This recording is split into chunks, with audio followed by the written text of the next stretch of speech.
Welcome, everybody, once again to another episode of B&B Hockey Talk. I'm Aaron Bloxel with my co-host, Mr. Matt Balzer. Hopefully, you guys have all been enjoying our 31 teams in 31 days that we've started in August. If you visit our Facebook page, you can see our breakdown as we've been releasing one team every day with their depth chart. Both Matt and I are posting our projected depth charts for each team, so you can have a look. Remember to like, comment, share, talk about your favorite team, talk about the teams that you see, and give us your opinion on that. And thanks again to all the fans watching. You can also follow us on our YouTube channel, and that's also B&B Hockey Talk. Matt, lots of not a lot of signings, but some signings around the NHL. It's been a pretty quiet 2 weeks since our last episode. Dog days of summer. It's been fun doing the depth chart, so at least that's been keeping us busy. But let's start off with, first off, the Rangers buy out Kevin Shattenkirk, and it doesn't take long until he finds a new team and a new contract. Yeah, so Kevin Shattenkirk signed a one-year, $1.75 million deal with the Tampa Bay Lightning. And it was actually reported that he actually turned down a multi-year offer from the Anaheim Ducks that would have paid him actually over $4 million. So he took less money to sign with the Lightning, which who wouldn't if you want to go chase a Stanley Cup.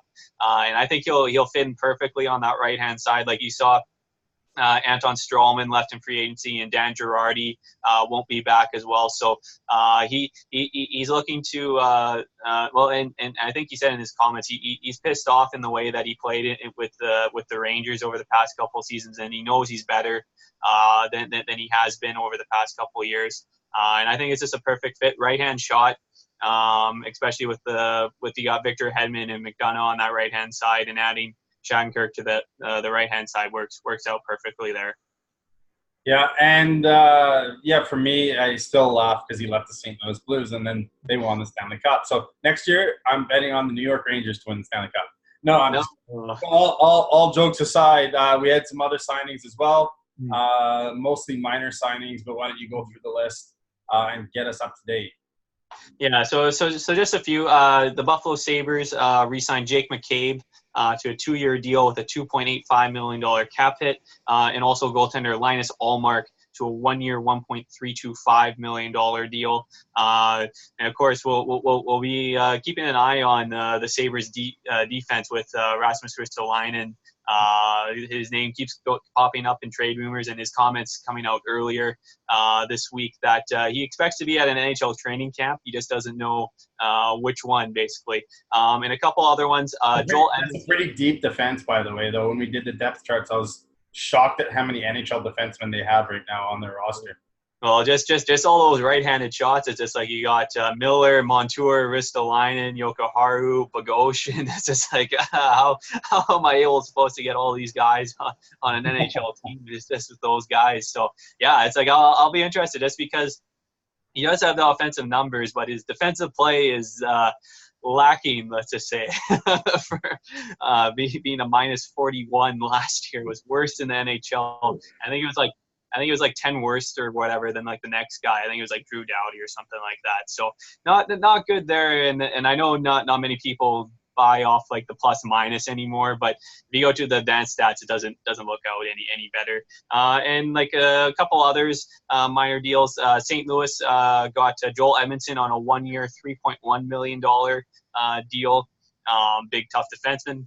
I think he did become a healthy scratch later in the Stanley Cup Finals. But the one thing is that the Blues will have like 7 really good defensemen that they can plug into their lineup at any time. And another minor deal, Rocco Grimaldi got a 1-year, $1 million deal with the Nashville Predators. He was actually a big standout in the playoffs there. He got 3 goals in 5 games. And good for him. He'd sort of been like a tweener between the NHL and the AHL the past couple of years, but he's finally found a spot with the Nashville Predators there. So wow, I thought we had more. Yeah, it's like you're getting there. It's like you're digging to the bottom of the barrel, like Marco Dano. Okay, what about the general manager job in Minnesota? What's happening there? Yeah, so outside of Ron Hextall and Peter Chiarelli, a few other names coming up. Bill Peter Guerin. Ciarelli. Yeah, it's just like, Sign him. man, it's like Bill Guerin with Pittsburgh has been interviewed. Don Waddle did interview for the Minnesota job, but he actually got a multi-year extension with the Carolina Hurricanes to return there. Actually, I didn't know his contract had actually had gone up, I believe, at the end of June or July. So he actually didn't have a contract then. But I think it's like a 3-year deal to remain the general manager and president. And what a great job he's done there with the Hurricanes. So and also one guy that actually got denied, that the Wild asked for but got denied for, was Chris Drury with the New York Rangers. The Rangers actually blocked any interview process, so Drury will remain with the Rangers there. So, but yeah, their search is still continuing. And actually, I was listening to Sven Chicklets today, and actually, apparently, the NHL has a rule that every NHL team needs a general manager in place by the end of August. So they could still put like an interim tag on somebody in the organization to work around that, but there could be a deadline coming up pretty quick to see who they have there. But other than that, like we had one minor trade today with the Tampa Bay Lightning and the Detroit Red Wings, where the Lightning sent Adam Erne or Ernie or something like that. If you want to go to the Detroit Red Wings for a 4th round pick in 2020. And I saw some people joking that they should put him on a line with Tyler Bertuzzi and Christopher N. so that you get the nickname Bert and Ernie. Epic line. It didn't take too long for Steve Yzerman to start handpicking some of his old prospects from Tampa Bay. Mm-hmm. Yeah, it's just like you saw some of the management guys start going over there a little bit, and with Ernie, I think it worked out perfectly with Tampa Bay still needing to re-sign Braden Point and wanting all the remaining cap space going towards him, and with all the young prospects that Tampa Bay has, they got more than enough guys coming up that will be NHL ready. Yeah, I'm curious to see if Cal Foote makes that team, or if they have enough money after signing Point to pick up one more depth defenseman. Mm-hmm.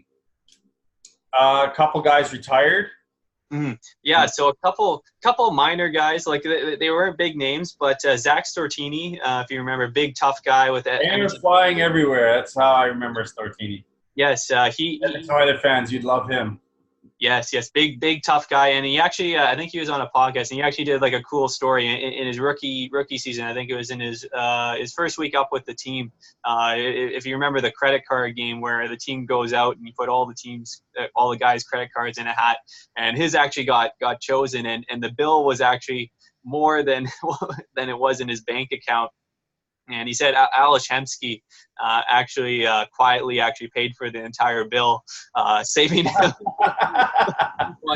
the depth. But yeah, I remember him as a big tough guy with Edmonton Oilers. And Steven Giunta, the younger brother of Brian Giunta, who played with New Jersey and Montreal and Buffalo, he also retired, and I believe he's joining a staff in player development. I believe. It was I believe it was Tampa Bay, if I remember off the top of my head, but he had been with the New York Islanders organization the past couple seasons. So wishing the best for both of those guys in retirement. And by the way, all Ales Hemsky could think about or hear was quietly when Zach Stortini whispered under his breath, "Pay for the meal or I won't protect you on the ice." And that's a name I hadn't heard in a little while in Ales Hemsky. Like, talk about, like, he's actually a pretty underrated skilled player that with the Oilers. It's still the big guy that got the goal after when Patrick Stefan missed that goal, and Hemsky went down and tied the game, and then I think they eventually won in overtime that game. So, but yeah, there's that. As we start digging to the bottom of the barrel, Michael Stone got bought out by the Calgary Flames to create a little bit more cap space. The Flames are up to $7.76 million in cap space, but they still have Matthew Tkachuk still left to re-sign. And with Valimaki getting injured now, they'll have a bit more cap space, but now they'll have to go sign a defenseman. So the timing of that was terrible, unfortunately. But I heard Canuck fans and Oiler fans quietly celebrating. Yeah, and but I think either way with the big cap hit, I think the Flames still would have probably have bought him out. But yeah, they're Juuso Valimaki tore his ACL in off-season training, and he was supposed to be a huge part of the Flames defense this year, being one of those younger defensemen that at a cost-effective price. But now they're going to have to look at keeping TJ Brody and Travis Hamonic, who both have 1 year left on their contract and will become UFAs at the end of the season. They'll probably have to hold on to both of those guys. And as you brought up, the Flames are in the market for a veteran defenseman at a cheap cost. But yeah, other than that, we had a couple fun things happen. Robin Leonard got his Masterton Trophy from the NHL. But instead of saying the New York Islanders, it said the New York Rangers. That's disturbing because it's such a professional league. You don't see or hear about mistakes like that too often. But yeah, it's like you have a 50-50 shot at getting the team right, and you screw it up that badly. Also, man, and I know that the Islander and Ranger fans hate each other. So for something like that, I guess – maybe it's just the way the Islanders treated him when he went to go re-sign there and ended up not being available. So now he's a Chicago Blackhawk. He's moving on. Interesting stuff for sure. But also Florida Panthers are retiring Bobby Lou's jersey. Yeah, so the Panthers aren't wasting any time. There's no year of breathing or anything. They're retiring. Roberto Luongo is number 1 on March 7th in 2020 against the Montreal Canadiens. His hometown province, going there. But yeah, he'll be the first Florida Panther in history to get his jersey retired, and I think that's perfect. I think there aren't really any big Panther guys in their organization that I think deserve to be retired. I guess Ole Jokinen for I guess his years there, but nothing. I would have retired the Rat Man, Scott Mallenby's jersey, just for the whole history behind the Rats.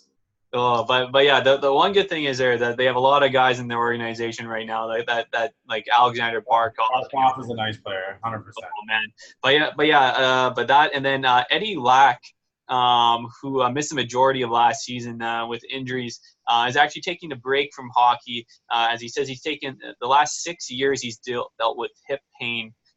So he's taking a break from hockey, and he's actually going to be the goalie coach for Arizona State University this coming season. So I sure hope the time off he's able to deal with those injuries, especially with the hips and groin area. Especially for a goaltender, that's tough when you're constantly getting hurt in those areas to play, even close to 100%.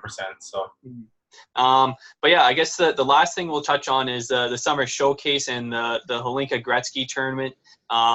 I think I watched the one game at the summer showcase was the last game against USA and Canada, and the one guy that really stood out for me was Cole Caulfield and that shot. It's just a shot from the corner. It was unreal. Yeah, it's just the way that guy is able to pick corners. It's just like I think there's gonna be a lot of teams once when he makes it to the NHL that are going to regret passing over him in the draft. But yeah, I think the Montreal Canadiens have a pure sniper there. And the Hlinka Gretzky going to Russia won it. Before you talk about Russia, I mean, Canada, Sweden in the semifinals. And not only the 2 breakaway goals during the game, but then the 3 penalty shot goals by Team Canada's one player. Yeah, Cole Pefferty, I believe he's draft eligible in this year's draft. The closest thing – I think he's ranked 4th right now on Craig Button's list. Yeah, it's like the closest thing to Jonathan Toews and his 3 shootout goals at the World Juniors back in 2007, I want to say. I'd say it's about 2007, yeah. Somewhere around. It wasn't just that. Like, he scored 2 breakaway goals in the game and then 3 penalty shot goals in the shootout. And that's just – man, he had that goalie's number. Yeah, it's just yeah, because as soon as that fifth round ended, I think even Sweden used their same shooter for the last 3 rounds too. And actually, on his last attempt before Pefferty won it, when the Swedish guy came down, he actually lost the puck in the slot before he was able to make his move. And Canada's goalie Lennox actually got hurt in that shootout, but stayed in and was able to win it or stop all the players remaining in the shootout there. So and then going to the gold medal game. Where Russia beat Canada 3-2, winning their first ever or their first Hlinka Gretzky tournament since 1995, and it was basically a large part due to their goaltender Yaroslav Askarov. Made 35 saves on 37 shots. Canada outshot Russia 37-13 in that game. And Askarov, he could be a top 10 pick in this year's coming draft, and will be like the next like franchise goalie coming up in the NHL. And part of that Russian dominance with their goaltending prospects. We got a few from past years that'll be coming up pretty soon. And Ilya Samsonov. And Ilya Sorokin. It's just the way Russia is able to when they produce goalies. Usually they're going to be franchise goalies, number one goalies like Andrei Vasilevsky in recent years. But yeah, congrats to Team Russia there. And I know I'm rambling right now, continuing to go, but yeah, that's. But yeah, that's about it. But yeah, it's like as Aaron brought up earlier, our team previews we got up we're going alphabetical order. We're up to the Dallas Stars, which we dropped today. But yeah, take a look, comment on all those if you agree with our projections for the teams. But yeah, it's been a whole lot of fun. I think we're pretty close as far as our depth charts go. Mm-hmm. Minus one or two player maybe on the whether they're on the third line on your roster or fourth line on mine or vice versa. Mm-hmm. But the starting 13 and 7 seem to be pretty much Mm-hmm. the same. So other than I'm projecting that Bowen Byron makes the Colorado Avalanche. I wasn't to put him there, but it's just like I think he might be on the bubble where he'll get like the 9-game look and then he could get sent back to junior. But I wouldn't be surprised if he makes the team out. Yeah.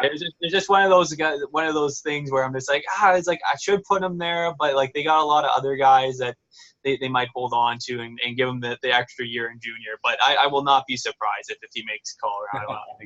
Exactly. So I'm Aaron. He's Matt. Thanks for joining this episode of B&B Hockey Talk. Where we're here every Wednesday evening for you guys. Continue to like and share our stuff, whether it's on Facebook or on YouTube. B&B Hockey Talk. Thanks so much, guys, and we'll see you guys all next week.